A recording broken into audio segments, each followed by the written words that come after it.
Welcome to another Gateways for Seniors program. Our program today, Long Distance Caregiving, and our guest is Sharon Stevens, Director of Gateways for Seniors in Nashua, New Hampshire. Sharon, I know you have a lot of experience with long distance caregiving and the many challenges that people bring to you to care for their loved ones. Tell us a little bit about that and especially about this long distance caregiving problem.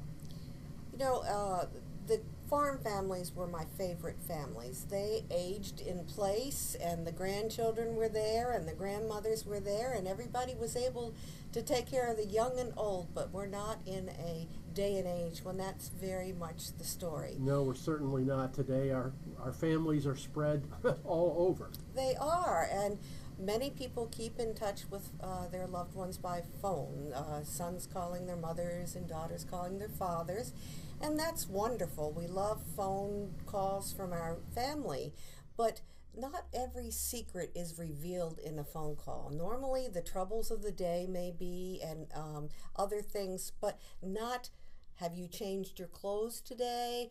Is your refrigerator full of old food? We talk about things that are just important at the time. Then, when the son or daughter goes to see their parent, it may be an entirely different story. They open the refrigerator, there's outdated food or no food. They look at their parent and they have the same greasy clothes on that they've had all week. It's quite startling, and that's when you need to call for help. And I'm sure that's what, many families who have a loved one who, is in a different area. I mean, it must be constantly on their mind. What can Gateways for Seniors do to help? Well, we have several long distance options. One is telecare. It costs $20, and we would arrange with the son and daughter a list of questions. We would call the mother and father and say to them, did you get up this morning okay? And have you changed your clothes and had your breakfast? So we would ask them a list of questions and write down the answers and have a chat with them. And after we were finished, call back the son and daughter, report that to them, and see if they're okay with that.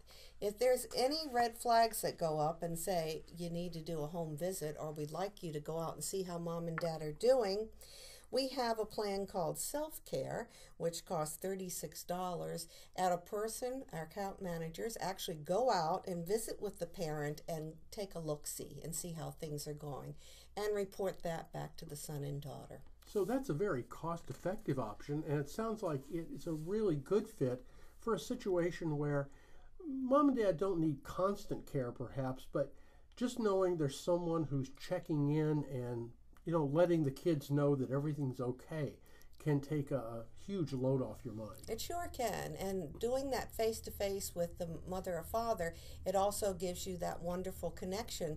So if there is a problem, they may call us, and they have in the past, and said, my refrigerator broke down, what should I do?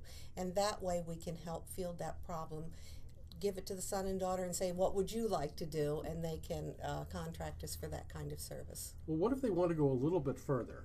Perhaps a plan of care and a list of resources that can help them with their caregiving responsibilities. What then? A plan of care is just a wonderful thing because it lists everything that's wrong with the person physically, their medications, their home settings, if they need any devices to get around. So it's very comprehensive. We go out, we make sure that we have everything documented, and then we come up with a care plan of maybe 2 hours a day or 4 hours a day, 3 times a week, whatever's suitable for the person we're taking care of, to make sure that they have their grocery shopping done, that there's plenty of fresh fruits and vegetables in the refrigerator, make sure their laundry done, make sure they're all set for the week. And we can do that at an hourly rate of $30 an hour. Once we get the plan done, then it's just simply getting the work done. So really, that's kind of step 2. On the first one, we were just kind of checking in. Now we need to be a little bit more proactive, but mom and dad are pretty much, managing for themselves with our little bit of help. What if the aging parent, though, needs, more constant help at this point, and, the long-distance caregiver feels like a nursing home is best, or, wants them to move in with them? What then? A nursing home can be an option.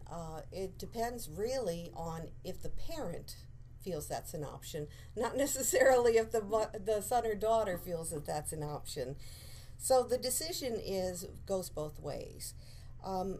They might consider, if they consider the son or daughter that the parent moves in with them, that's a big step. And we have to ask them questions like, do you want to move? What about your spouse? If they have a spouse, do they want to move?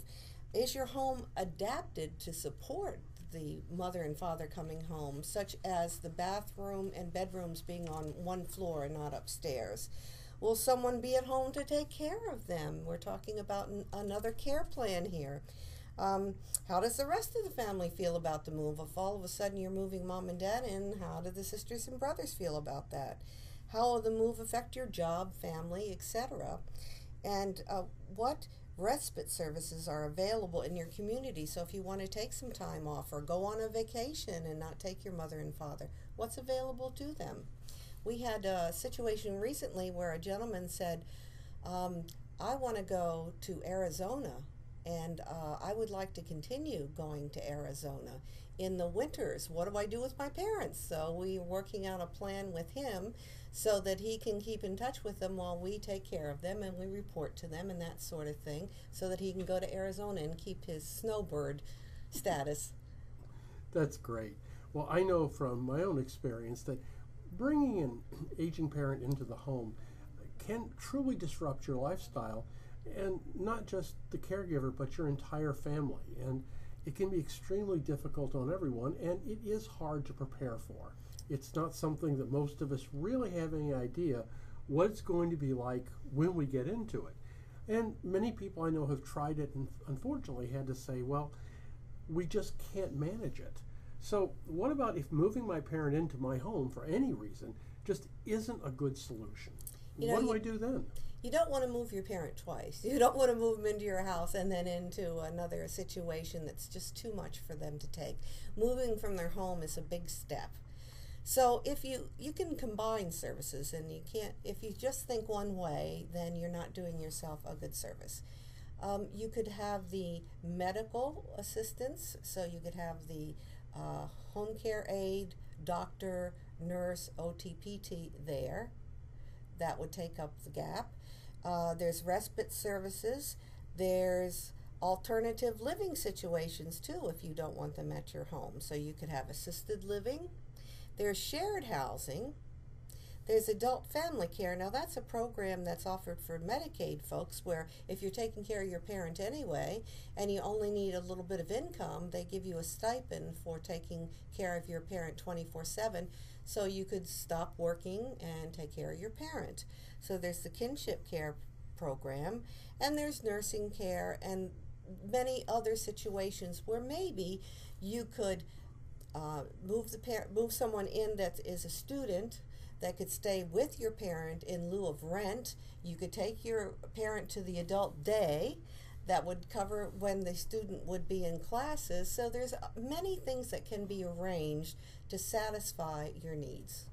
Well, Sharon, it sounds to me like for most of us, we need to know about the resources, but perhaps the greatest value may be in being able to talk to someone knowledgeable, like your team here at Gateways for Seniors, that can talk about the different options, strategies, just give us ideas and tell us sometimes what other families are doing. And there may be a way to find a solution that really works for everyone, keeps mom or dad as happy and comfortable as possible, and if at all possible, in their own home. That's so true. I think that is one of our biggest values. Because we've worked so long in this field, and because we're a nonprofit and used to working with nothing, we come up with somethings a lot. And recently we had a situation where a lady said, my mother's in the hospital, all of her stuff is at home, I'm in another state, she needs to be put on Medicaid, what do I do? So with a few hours of work, we got her records, got the needed records to Service Link so she could start the process, get out of the hospital, and get where she needed to go. So those little things are very helpful. That's great. Sharon Stevens, thank you once again for sharing with us long distance caregiving strategies. Thank you.